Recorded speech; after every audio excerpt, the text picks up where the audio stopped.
Cette nuit-là, la parole du Seigneur fut adressée au prophète Nathan. Va dire à mon serviteur David, ainsi parle le Seigneur. Quand tes jours seront accomplis et que tu reposeras auprès de tes pères, je te susciterai dans ta descendance un successeur, qui naîtra de toi, et je rendrai stable sa royauté. C'est lui qui bâtira une maison pour mon nom, et je rendrai stable pour toujours son trône royal. Moi, je serai pour lui un père, et lui sera pour moi un fils. Ta maison et ta royauté subsisteront toujours devant moi, ton trône sera stable pour toujours.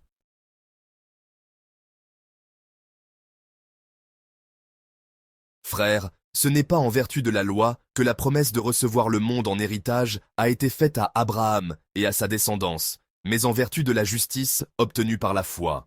Voilà pourquoi on devient héritier par la foi, c'est une grâce, et la promesse demeure ferme pour tous les descendants d'Abraham, non pour ceux qui se rattachent à la loi seulement, mais pour ceux qui se rattachent aussi à la foi d'Abraham, lui qui est notre Père à tous. C'est bien ce qui est écrit.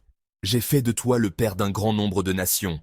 Il est notre Père devant Dieu en qui il a cru, Dieu qui donne la vie aux morts, et qui appelle à l'existence ce qui n'existe pas. Espérant contre toute espérance, il a cru. Ainsi est-il devenu le Père d'un grand nombre de nations, selon cette parole, telle sera la descendance que tu auras. Et voilà pourquoi il lui fut accordé d'être juste.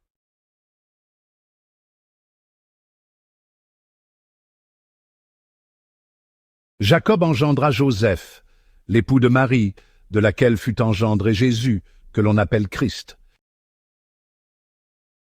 Or, voici comment fut engendré Jésus-Christ. Marie, sa mère, avait été accordée en mariage à Joseph. Avant qu'ils aient habité ensemble, elle fut enceinte par l'action de l'Esprit Saint. Joseph, son époux, qui était un homme juste et ne voulait pas la dénoncer publiquement, décida de la renvoyer en secret.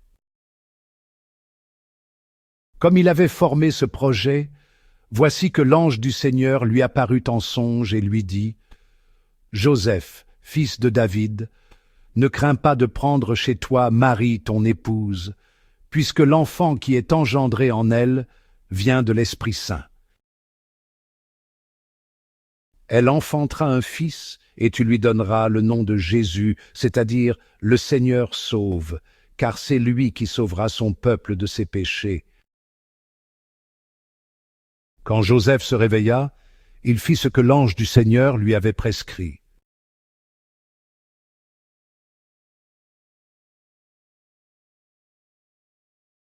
Joseph, un nom murmuré par les vents du dessein divin, choisi par Dieu, destiné à être le protecteur terrestre de Marie, la mère de Dieu. Son cœur, un vase d'amour pur, a embrassé cet appel extraordinaire. Il a accepté Marie, voilée dans le mystère de l'incarnation. Son amour pour elle, un reflet de l'amour incommensurable de Dieu pour l'humanité. Joseph, charpentier de métier, est devenu un architecte de la foi. Il a construit un foyer pour la Sainte Famille, un sanctuaire où le divin rencontrait l'humain.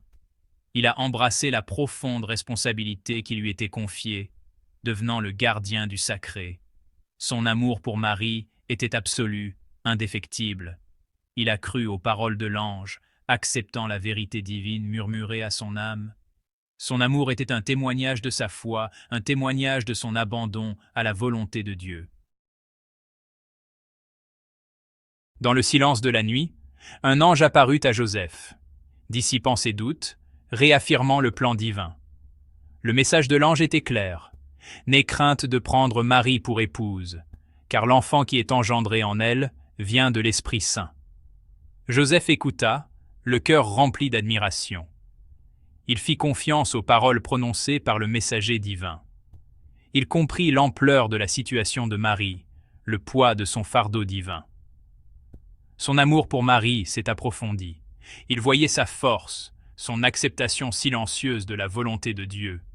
Il était témoin de sa foi inébranlable, de son abandon total au divin. Joseph, homme de peu de mots, en disait long par ses actions. Il prit Marie pour épouse. Il la protégea. Il l'aima. Il devint l'encre terrestre du miracle divin qui grandissait en son sein. Le Saint-Esprit, le souffle de Dieu, animait la vie de la Sainte Famille. C'était le lien invisible, la source de leur unité. Il guidait leurs pas, illuminait leur chemin. Le Saint-Esprit nourrissait leur amour, le rendant fort et résilient. Joseph et Marie, ouverts au murmure de l'Esprit, marchaient en parfaite harmonie avec le plan de Dieu. Leur amour était le reflet de l'amour divin qui imprégnait leur être. Ils vivaient dans la lumière de l'Esprit, leurs actions guidées par ses douces inspirations. Joseph, attentif à la voix de l'Esprit, devint le protecteur de la Sainte Famille. Il les conduisit en Égypte, les protégeant de la fureur d'Hérode. Il retourna avec eux à Nazareth, suivant toujours la direction du Saint-Esprit. Joseph, un cœur juste, un amour inébranlable. Joseph, homme à la force tranquille, possédait un cœur débordant de justice. Il vivait selon la loi de Dieu, un exemple brillant de piété et de dévotion. Son amour pour Marie était pur, désintéressé et inconditionnel. Il la chérissait, il l'honorait, il la soutenait.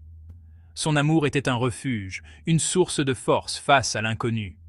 La droiture de Joseph, sa foi inébranlable, était le fondement de la Sainte Famille. Il montrait l'exemple, démontrant le pouvoir de l'humilité et de l'obéissance à la volonté de Dieu. Son amour n'était pas possessif, mais libérateur. Il encouragea Marie à embrasser son appel divin, à remplir son rôle de mère de Dieu.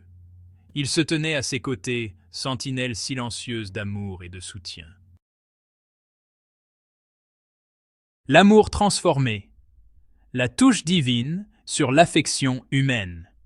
L'amour entre Joseph et Marie était un témoignage du pouvoir transformateur de la grâce de Dieu. C'était un amour né de la foi, nourri par le Saint-Esprit et élevé à un niveau de sainteté rarement vu sur terre. Leur amour transcendait les frontières du physique. C'était un amour qui englobait le spirituel, le divin. C'était un amour qui reflétait l'essence même de l'amour de Dieu pour l'humanité, inconditionnel, désintéressé et éternel. L'union de Joseph et Marie était un phare d'espoir pour l'humanité. Elle démontrait que l'amour humain, lorsqu'il est touché par le divin, peut atteindre des sommets extraordinaires. Leur histoire d'amour continue d'inspirer, nous rappelant le pouvoir de la foi, la beauté de l'abandon et le pouvoir transformateur de l'amour de Dieu.